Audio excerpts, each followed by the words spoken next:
Les mammifères marins, c'est des espèces emblématiques, protégées par de nombreuses conventions internationales. Donc il est important que la France connaisse les estimations de population, leur répartition dans ces eaux. Mais ils présentent aussi un autre intérêt, c'est que c'est des bons indicateurs de la qualité du milieu marin. Placés en haut de la chaîne alimentaire, la modification des populations va traduire des modifications d'écosystèmes. Donc observer les mammifères marins, c'est une façon d'avoir une idée de l'évolution de l'écosystème sur des zones très vastes et jusqu'ici très peu connues.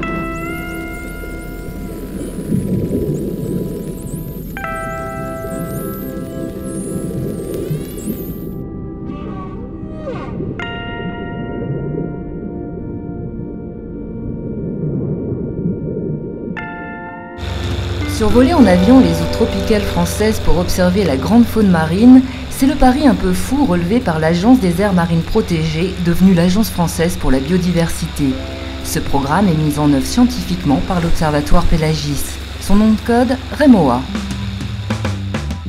Donc REMOA, ça veut dire recensement de la mégafaune marine par observation aérienne. L'objectif initial, il y en a deux. Il y a un premier objectif qui est de cartographier la distribution des oiseaux, mammifères, tortues, grands requins, grands poissons dans l'ensemble des eaux tropicales françaises. Ça, c'est le premier objectif. Et ensuite, de servir de référence pour une stratégie de suivi à long terme. Donc, on a commencé en 2008 aux Antilles et en Guyane, en 2009-2010 dans l'océan Indien, en 2010-11 en Polynésie et après en 2014 en Nouvelle-Calédonie, Wallis et Futuna. L'avion, d'une part, permet de détecter assez facilement les espèces qu'on va suivre. Et surtout, c'est que c'est un outil qui nous permet de couvrir de vastes étendues en assez peu de temps. En fait, comme ce sont des espèces mobiles, il faut qu'on ait une photographie un petit peu de la zone sur une période assez courte. On va couvrir des surfaces qui dépassent souvent le 1 million de kilomètres carrés. Si on devait faire la même chose par bateau, ça nous prendrait plusieurs mois.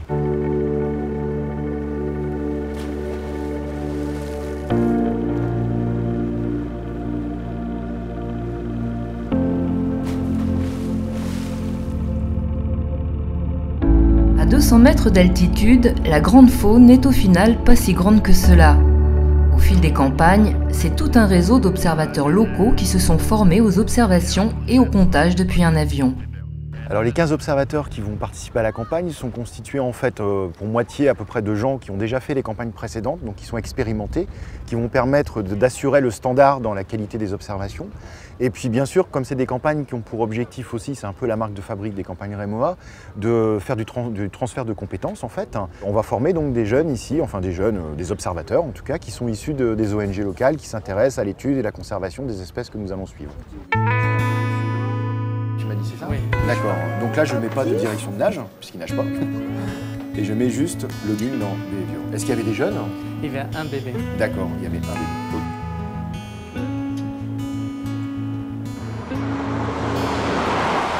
Observation à gauche, là, un gros cétacé.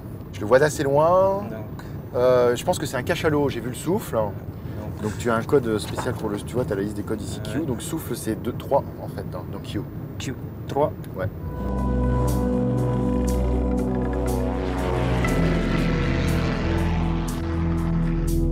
Vous n'avez pas trop chaud derrière? Ça va.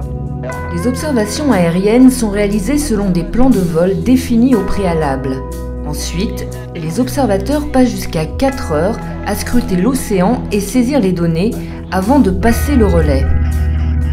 10 ans après son lancement, REMOA affiche au compteur 3 océans, 2300 heures de vol et 267 000 km parcourus. Et surtout, 80 000 observations de mammifères marins, d'oiseaux de mer, de tortues, de raies, de requins et même de déchets. Au-delà de cette moisson d'informations, le programme a donné des résultats inédits, reconnus internationalement. Le bénéfice de cette campagne, c'est d'apporter des données sur des espèces qui sont quand même assez peu connues dans ces secteurs-là, surtout dans des zones qui sont peu observées, parce que la plupart des secteurs, il y a déjà des suivis qui sont opérés par des associations ou des institutions, mais souvent c'est assez côtier. Et c'est sur des espèces assez emblématiques, telles que les baleines à bosse, etc., qui sont un peu plus connues. Par contre, nous, ce qu'on a essayé d'avoir, c'est une image plus au large, en fait, hein, donc dans des endroits qui sont finalement très peu observés, et sur des espèces qui sont beaucoup moins connues, mais qui ont leur importance parce qu'elles sont probablement présentes tout au long de l'année dans ces secteurs-là. Je vais prendre l'exemple des baleines à bec, des petits cachalots. Ces espèces de grands plongeurs sont assez méconnues, s'observent surtout facilement d'avion, mais très difficilement par bateau.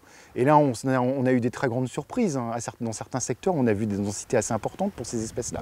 Au-delà des informations qu'on a rassemblées sur les densités ou sur la diversité des espèces, hein, on peut aussi regarder les compositions de peuplement. Et les compositions d'espèces, hein, qui vont être différentes d'une région à une autre, nous informent aussi sur la richesse des milieux. Et donc par exemple, les prédateurs de surface, dauphins, oiseaux, sont abondants là où la productivité marine est importante. Et puis les grands plongeurs, cachalots, baleines à bec, sont uniformément répartis, ou presque, parce qu'ils se nourrissent au fond, à 1000 mètres de profondeur, dans des champs de proies qui sont à peu près les mêmes partout dans l'océan. Il est important pour nous de lancer une stratégie de suivi, c'est-à-dire de revenir régulièrement sur la même zone pour voir si comment ces populations évoluent. Est-ce qu'elles se déplacent? Est-ce qu'elles diminuent? Est-ce qu'elles augmentent? Et après d'essayer de comprendre pourquoi elles évoluent ainsi. Donc en fait, après cet état initial qui était la phase 1, il est important qu'on lance des suivis, du monitoring sur nos eaux tropicales. Et là, on commence le deuxième cycle en revenant sur les premières régions traversées, donc les Antilles et la Guyane. Donc revenir ici, c'est pouvoir potentiellement détecter des changements par rapport au premier passage, si les espèces sont dans un état plutôt stable ou bien croissant ou décroissant, sous l'effet de changements d'environnement. Remoa s'appuie sur les associations locales qui effectuent depuis des années l'étude de cette grande faune marine dans les eaux côtières, mais aussi sur les pêcheurs.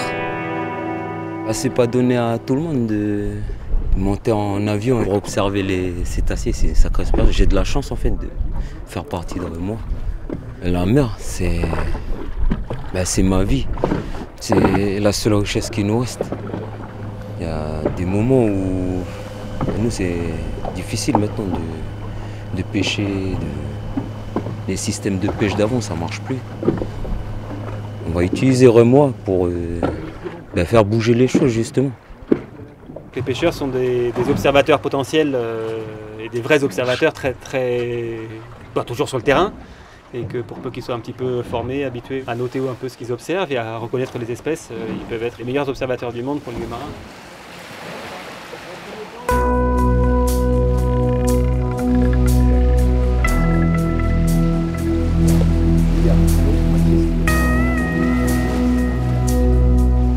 On va venir ici 3 mois, on va repartir, on veut quand même laisser des traces de notre passage, quoi. Et c'est pour ça qu'on va essayer d'associer, enfin on l'a fait déjà sur les précédentes missions, d'associer des actions de pédagogie dans les écoles, des réunions publiques, que ce soit au niveau des mairies, au niveau des tribus, etc. ici. Les conditions météo vont pas toujours être bonnes, donc quand il fera moins beau, les observateurs, plutôt que d'attendre que l'avion puisse voler, iront un petit peu communiquer sur leur travail. Et pourquoi on fait ces campagnes et à quoi ça sert. Quinzaine. Ça c'est quoi? C'est le dauphin. Un requin.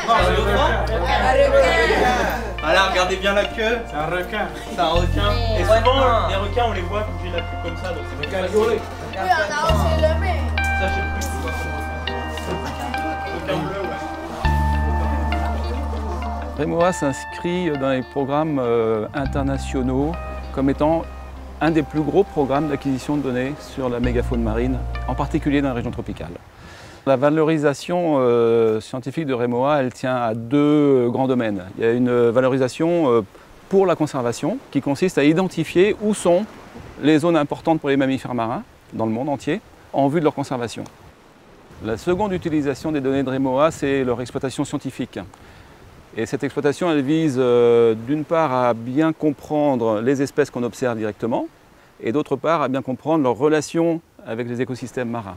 Et donc, pour travailler sur ces sujets, on fait ce qu'on appelle de la modélisation. Donc on essaye de voir comment les densités observées sont liées à des paramètres de l'environnement. Par exemple, la température de l'eau, ou la concentration en plancton dans l'eau, ou la profondeur de l'eau. On peut utiliser cette méthodologie de prédiction des habitats et des densités de mégafaune pour extrapoler dans des régions où l'on ne peut pas observer directement, tout simplement parce qu'elles sont situées trop loin au large et qu'on ne peut pas y accéder avec les avions. On doit faire attention quand on fait cet exercice-là de ne prédire que dans les régions de l'océan qui ont les mêmes caractéristiques que celles qu'on a réellement observées. Revenir pour suivre les évolutions de population permet également de développer la coopération avec les pays voisins et d'adapter les actions de protection. Car en effet, la grande faune marine ignore les frontières maritimes. REMOA est donc comme un hublot ouvert sur l'état de santé de la grande faune tropicale et les écosystèmes du large.